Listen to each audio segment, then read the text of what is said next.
Each night in Paris, up to 3,000 men, mostly from West Africa and Afghanistan, sleep in street camps that never truly disappear. The promise of equality is quietly replaced by endless limbo. Police clear them out every few months, only for the camps to return days later. Why has the city become the place where France's immigration dream quietly broke? The answer begins with numbers, but the real story hides in what nobody has managed to fix. On any given night, more than 2,000 people sleep outside in Paris, packed into makeshift camps that line the city's canals, crowd under highway bridges, and spill across the edges of public parks. Most are men traveling alone, with the largest groups coming from West and Central Africa, countries like Guinea, Ivory Coast, and the Democratic Republic of Congo. Afghan men make up the next biggest share, often fleeing war or persecution, but now caught in the same cycle of waiting. The city's latest census, taken by non-governmental organizations and city officials, counted 663 tents in main encampments at the end of November, more than at any point in the last 6 years. Some nights the numbers swell closer to 3,000, especially as new arrivals meet those already stuck in the system. Many have been in France for months, even years, some with asylum claims still pending, others with refugee status but nowhere to go after shelter cuts. A significant share have already been rejected for asylum in other European countries but find themselves back in Paris, unable to move forward or go back. Neighborhood leaders describe the camps as a permanent fixture now, not a passing emergency.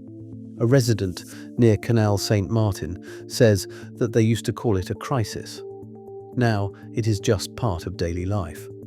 The faces change, but the tents remain, stretching along the same sidewalks, reappearing days after every police clearance. The numbers tell their own story. Paris has become the holding tank for a national problem no one seems able to solve. The French Republic rests on a promise. Once you set foot on its soil, you are no longer defined by where you came from, your religion, or the color of your skin. The law says there are no official minorities, only citizens and residents, all equal under the same rules. But on the streets of Paris, that promise collides with a different reality. Thousands remain stuck in a space where they are neither accepted nor removed, living for months or years in legal and social limbo. They cannot be deported, often because of court injunctions or international agreements. Yet they are not integrated either, blocked by missing papers, endless procedures, or a lack of available housing. The Republic's ideal of civic equality turns into a waiting game with no clear end. A resident of the 19th arrondissement puts it bluntly. France says everyone is equal, but here some people are invisible. They wait, and the rest of us wait with them. This is not just a bureaucratic glitch. It is a contradiction built into the system. Asylum law and the courts protect the right to stay while a claim is processed, but the process itself can stretch past 18 months, with appeals dragging on for years. Even those rejected elsewhere in Europe are often bounced back to Paris, protected from removal but unable to move forward. The result is a permanent uncertainty, visible every day on the city's sidewalks, quietly challenging the Republic's most sacred principle. In 2018, the approach to migrant camps in Paris quietly shifted. What had once triggered emergency meetings and national headlines became part of a predictable cycle. Police clearances now roll out every 3 to 4 months, targeting the same stretches of canal, the same underpasses, the same city parks. Each operation is announced in advance, sometimes by a police spokesperson, sometimes by city officials, citing public health risks, sanitation concerns, or the need to restore order. Dozens of officers arrive at dawn, sometimes hundreds, moving quickly to dismantle tents and load belongings into municipal trucks. Buses wait nearby to transport people to temporary shelters, often in far-off suburbs or regional cities. But the effect is temporary. Within 48 to 72 hours, new tents start to appear, often in the exact same spots. By the end of the week, the encampment is nearly as large as before. Residents and outreach workers describe it as a routine, not a solution. Police say their orders are clear: keep public spaces open, enforce hygiene rules, and prevent large settlements from taking root. But off the record, some admit the cycle feels endless. Reports from non-governmental organizations and city agencies confirm the pattern. Since 2018, the number of evacuations has increased, and so has the speed at which camps return. In November 2025, after a major clearance near Canal St. Martin, over 400 people were moved to gymnasiums for the night. By the following weekend, tents had reappeared along the water.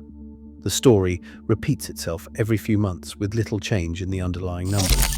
For the police, it has become a matter of routine enforcement, not crisis response. For those living in the camps, it means packing up, moving on, and waiting for the next cycle to begin. Time moves differently inside the French asylum system. The promise of a quick decision rarely matches reality. For most people, the first step is registration, sometimes delayed by weeks or even months as regional offices struggle with backlogs. Once a claim is filed, the legal clock starts ticking. The law sets a 6-month deadline for the first decision, but in Paris, the average stretches closer to 10 months. Appeals are almost automatic after rejection, and the system grants what lawyers call a suspensive effect. One legal aid lawyer says that as long as the appeal is pending, you cannot be removed. That single rule can add another year or two to the waiting game. The National Court for the Right to Asylum, known as the CNDA, handles thousands of cases each year. The volume means hearings are often scheduled 5 or 6 months out, with decisions taking weeks longer to arrive. During this drawn-out process, deportation orders pile up. Fewer than 15% are actually carried out. The rest are blocked by appeals, administrative injunctions, or simple lack of police capacity. Some people, even after final refusal, remain untouchable because of international agreements or health concerns. This legal deadlock leaves thousands in limbo, unable to leave but also unable to build a life. On the streets, survival depends on a parallel network. Non-governmental organizations fill the gaps, providing tents, food, and basic medical care. Groups like France Terre d'Asile and Utopia 56 run outreach teams, distribute supplies, and help with paperwork. Their work keeps people afloat, but it also means the camps never truly empty. An NGO coordinator says they are not solving the problem, just making it bearable. The result is a system designed for temporary crisis, stretched into permanent waiting. Trash piles up on the sidewalks near the camps, and the smell of urine lingers in the morning air. Local shop owners along the Canal Saint Martin sweep needles from their doorways before opening up. One baker, who has worked the same corner for 20 years, says, "The city cleans, but it never lasts." By the end of the week, the street is worse than before. Neighborhood associations report that complaints about safety and sanitation have tripled or even quadrupled in the past few years. Municipal records show that cleanup operations around camp areas now cost the city several million euros every year. For many Parisians, the problem is not who is in the tents. It is that the tents and the mess never really go away. Polling data from the Paris suburbs tells its own story. In neighborhoods closest to the recurring camps, support for Marine Le Pen's national rally jumped by double digits between 2022 and 2024, with some precincts near Saint-Denis and Aubervilliers recording a 15 to 20 point swing away from the traditional left. A polling analyst describes the trend as a quiet revolt. No riots, no protests, just a steady migration of votes. The numbers mirror a deeper frustration as the camps became routine and mainstream parties seemed to have no answers.